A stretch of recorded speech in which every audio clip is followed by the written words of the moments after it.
আসসালামু আলাইকুম স্যার, একটা নতুন ভিডিওতে আপনাদের সবাইকে স্বাগত। আজকের এই ভিডিওটিতে আমি আপনাদের দেখাবো যে লোয়ার থার্ড কিভাবে তৈরি করবেন।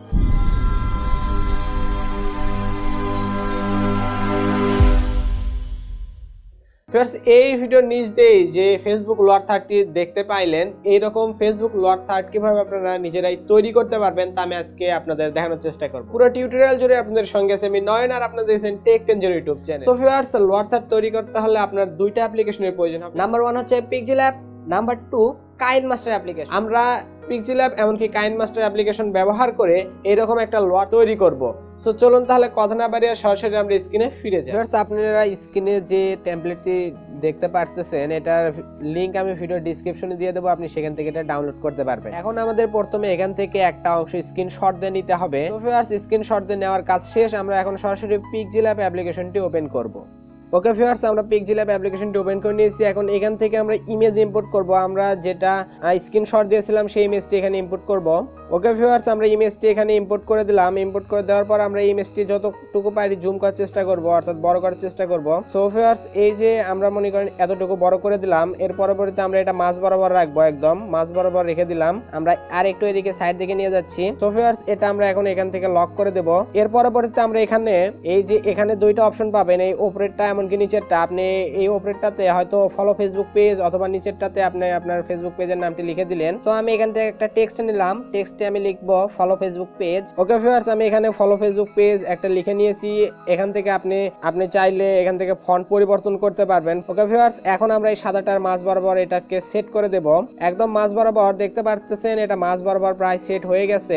আপনি একটু আস্তে ধীরে কাজটি করবেন, তাহলে কাজের প্রতি মনোযোগ দিলেই তাহলে আপনার কাজটি অনেক সুন্দর হবে। সো ভিউয়ার্স, দেখতে পাইলেন এটা সেট হয়ে গেছে। এখন আমরা এটাকে আবারও লক করে নেব। এর পরবর্তীতে এটাকে আমরা আবার একটা কপি করে নেব, অর্থাৎ এটা ডুপ্লিকেট করে নেব। এখন আমরা আমাদের ফেসবুক পেজের নামটি এখানে লিখে দেব। নামটি লিখে দিলাম। এখন এখানে আমি এটা সিলেক্ট করে দেব। দেওয়ার পর আমি এটার কালার যেটা রয়েছে, কালারটি আমি ধরুন সাদা করে দেই। সো ভিউয়ার্স, এই যে সাদা করে দিলাম, এরপর এটা মাঝ বরাবর রেখে দেব। এর পরবর্তীতে এটা আমরা মাঝ বরাবর রেখে দেবো, একদম মাঝ বরাবর, সম্পূর্ণ মাঝ বরাবর রেখে দিয়েছি। এখন আমাদের এই পিক্সিল্যাব অ্যাপ্লিকেশনের কাজ প্রায় শেষের কাছাকাছি। এখন আমরা এটার ব্যাকগ্রাউন্ড রিমুভ করে দেব, এমনকি এটার হচ্ছে আমরা ব্যাকগ্রাউন্ডটাও মুছে দেবো, অর্থাৎ এই পিকচারটাও মুছে দেব। শুধু লেখা রয়েছে, ব্যাকগ্রাউন্ড নেই। আমরা এটাকে কষ্ট করে একটু সেভ করে নেব। পিকচারটা সেভ করে নিচ্ছি। এর পরবর্তীতে আমরা কাইনমাস্টার অ্যাপ্লিকেশনে সরাসরি প্রবেশ করব। ওকে ভিউয়ার্স, আমরা কাইনমাস্টার অ্যাপ্লিকেশনে প্রবেশ করেছি। এখান থেকে আমরা এমটি প্রজেক্ট সিলেক্ট করব।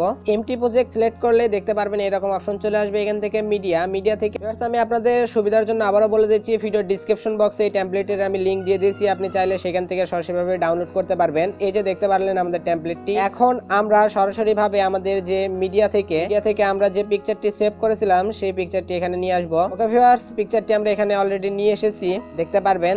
এটা এরকম করে সেট করার পর আমরা এই পিকচারটা এটার উপরে একদম মাঝ বরাবর দিয়ে দেব। দেখতে পারলেন যে আমরা মাঝ বরাবর একদম সেট করে দেওয়ার চেষ্টা করতেছি, একদম মাঝ বরাবর, যাতে দেখতে একটু সুন্দর লাগে। তো আপনারা যদি একটু কষ্ট করে দেখে শুনে যদি এটা সুন্দরভাবে সেভ করে নিতে পারেন, তাহলে এখানে সুন্দরভাবে সেট হয়ে যাবে। এখন আমরা এটা সরাসরিভাবে ফুল করে দেব। ওকে, আমরা এখন এটা যদি ওপেন করে দেই, তাহলে দেখতে পারবেন যে আমাদের টেক্সটটি আগে ছিল, কিন্তু ওই অ্যানিমেশনটি পরে আসতেছে। সো আমরা টেক্সটটার এখান থেকে একটু কমে নেই, ডিউরেশনটা বেড়ে নেওয়ার পর আমরা এখান থেকে অ্যানিমেশন সেট করব। অ্যানিমেশন থেকে একদম নিচে যাব, এখানে ওয়াইপ রাইট এটা সিলেক্ট করব। সো ভিউয়ার্স, দেখতে পারলেন তাহলে লেখার মতো হয়ে যাবে। এখন আপনারা এটা সিলেক্ট করে দেবেন। এমনকি এখানে আপনারা আউট অফ অ্যানিমেশনে আপনি এখানে ওয়াইপ লেফট এটা সিলেক্ট করে দেবেন। ওকে ভিউয়ার্স, আমি আবারও এটা ওপেন করে নিচ্ছি। দেখতে পারলেন যে আমাদের এটার সাথে সাথে আমাদের সরাসরি ভাবে এটাও অ্যানিমেট হয়ে আসতেছে। সুন্দরভাবে লোয়ার থার্ডটি তৈরি হয়ে গেছে। এখন আপনারা এটা সেভ করে পরবর্তীতে আপনি যখন ইউজ করবেন, তখন আপনি ব্যাকগ্রাউন্ডটা, অর্থাৎ ক্রোমা কি থেকে ব্যাকগ্রাউন্ডটা রিমুভ করে নেবেন। সো ভিউয়ার্স, আমি এটা সরাসরি সেভ করে নিচ্ছি। ওকে ভিউয়ার্স, আমি আপনাদের দেখানোর জন্য, ধরুন আমার এটা ভিডিও এডিট করতেছি, এখন আমি লোয়ার থার্ডটি ব্যবহার করব। সেই ক্ষেত্রে আমরা এখান থেকে এটা ইম্পোর্ট করার পর এখানে ক্রোমা কিতে ক্লিক দেওয়ার পর এটা ইনেবল করে দেব। তাহলে দেখতে পারবেন আমাদের সাইডের যে গ্রিন কালারটি রয়েছে সেটা চলে যাবে। এখন আপনি চাইলে এটা ছোট বড় করতে পারেন। ভিউয়ার্স, এই যে এরকম করে আপনি বড় করে বা ছোট করে ব্যবহার করতে পারেন। এর পরবর্তীতে আপনি এটা ভিডিওর যে কোনো জায়গায় এরকম ক্রোমা এর মাধ্যমে আপনি ব্যবহার করতে পারবেন। ভিউয়ার্স, দেখতে পারলেন এরকম করে আপনার লোয়ার থার্ড তৈরি করতে হয়, এমনকি ব্যবহার করতে হয়। ভিডিওটি হয়তো একটু লম্বা হয়ে গেল। ভিডিওটি ভালো লাগলে অবশ্যই একটা লাইক দেবেন, কমেন্ট করে জানাবেন। Thanks for watching this video.